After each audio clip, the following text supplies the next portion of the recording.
Good morning. So today I have Torsten with us, who is an international leader with 20 years of experience in venture building, digital transformation, and product management, all different fields that are taking the peak of different parts of the world.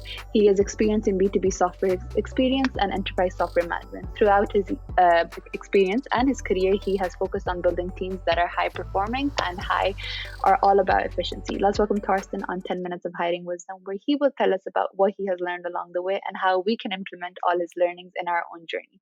Hi, Torsten. How are you doing? Doing well. Thank you, Mena, for having me. Of course. So, Torsten, can you tell us about where you work, where your company is, and what your role is within the company? Sure. So despite my German accent, I'm actually based in London, England.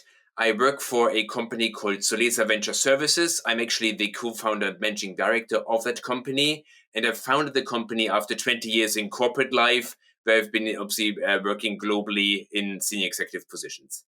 Okay. What part in Germany are you from? I lived in Berlin and it was the highlight. I lived in Berlin for 4 months and it was my highlight. I absolutely loved the culture there, loved the bread there, and loved the pastries there. Well, and Berlin is the wonderful startup community as well. I'm actually from Munich, so from the southeast of Germany. And if you like Berlin, you would love Munich. Okay, thank you. I'll definitely, if I ever get the chance to go to Germany again, Munich will definitely be on my list. So thank you for sharing that. So you were mentioning about how you were in the corporate world and you co-founded this company. Where did the idea come from? Why did you decide to co-found your own company? Like, can you guide us through your journey? Sure. So over 20 years of being in a global company and actually being a very loyal worker and ultimately going up the career ladder, it was very clear that for me, corporate life was the right thing to do. And through the pandemic and already slightly before, it was clear that whilst that is great for some people, I could see a lot of people being stagnating in their position, not being going beyond a certain level, not because we were not capable, but just because the corporate hierarchy didn't allow them to actually achieve their fulfillment. My company was wonderful in terms of allowing remote work and all of that. But at the same time, you could see in the clients' organizations and beyond that there is a glass ceiling for migrants, for female employees, for people that go for parental leave, that need to have some more flexibility in their life because they're caring for the family. And what we decided to do, so a partner of mine and myself, is that actually with the startups looking for hungry talent right now, and so many experienced business professionals actually ready to take on the next 20 years of work life, why don't we get and bridge that gap of those people that have already had 15, 20 years work of project management, venture building, all the good stuff that actually startups that are scaling up and are ambitious that they need, that we can actually bridge the gap and train them on the lingo required, helping them to actually just find their own profile, get the right tool skills ready so they can then either join those startups or actually make them fall in love with the freelance work in such a way that they actually become full-time freelancers. And that's really what we're trying to do. We're helping people to leave their more comfortable but maybe boring careers and become really exciting freelancers, freelance professionals with a view of actually suddenly opening up a complete new career path. That sounds amazing. I think you touched on a lot of important points, but I think my question for you would be freelancing. It does give you a lot of autonomy. It gives you the flexibility, but I think there's this risk, there's this security. What if work doesn't come in? What if I don't get a project? So how do you find the right balance where you do decide to go for freelancing, but you make sure that you have that sense of security, especially if you have a family to feed at the end of the day, because you don't want your family to be starving. Exactly. And especially when you look at the freelance platforms that are out there, they're really wonderful global platforms in place, but they're still catering for specialist skills, specifically creative or web design. So those skills with a very finite amount of work where you pitch for a project works really well for some. Many people, especially those from a corporate career ladder, might be really good in delivering projects, but are not great in pitching because they might lack the confidence. They don't have the right training on how to actually pitch for those little projects. So what we've done is create a human buffer in between.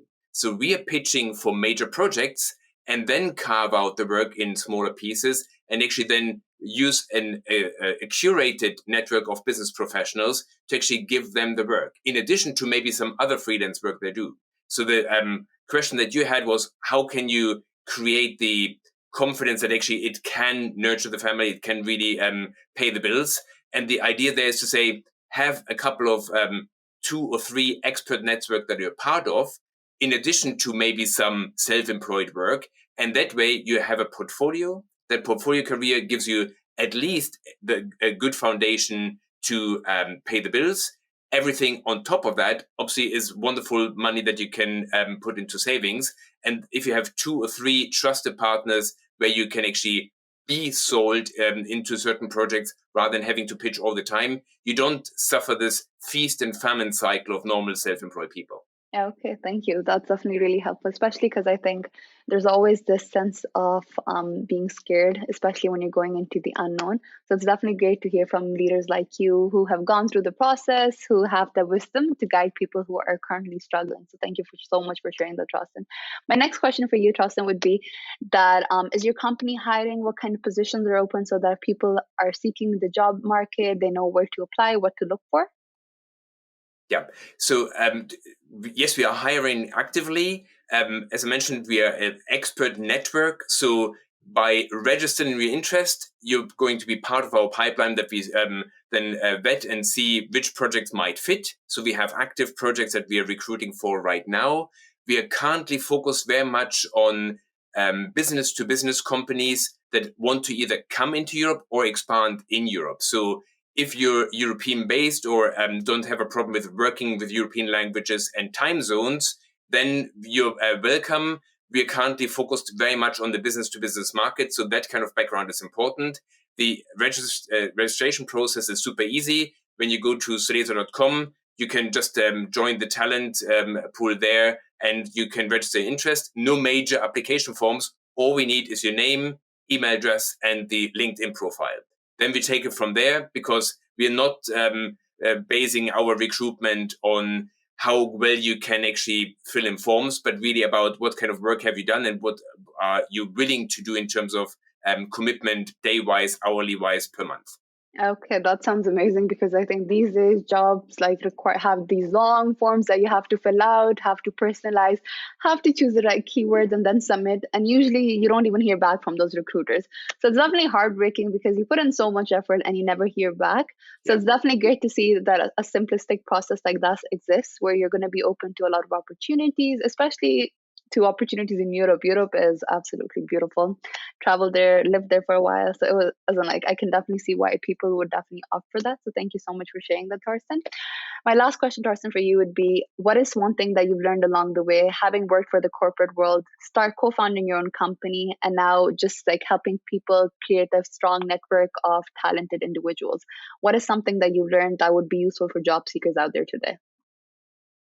There are a couple of learnings, but the key point is, no matter what your background is, have the confidence to reach out and ask for help.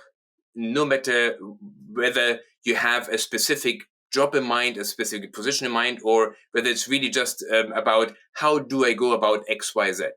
Especially when you look at LinkedIn as a platform, people are very willing to connect with you. You can message them directly, you can ask questions, and anyone I speak to is willing to spend 20 minutes on the platform to actually help someone to find the right career path, find a good network partner. Not everything needs to be super formal in today's world. Actually, if you have the confidence to just reach out to the right profile, yes, you need to do the first step, but then actually the world is your oyster. So that confidence to reach out, you can't learn early enough.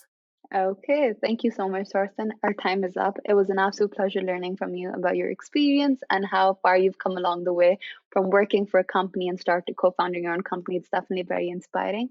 I wish you all the best, and I wish that your talented network continues to grow, where you help in bridging the gap and helping people find jobs. Thank you so much. Great. Thank you very much, Minna.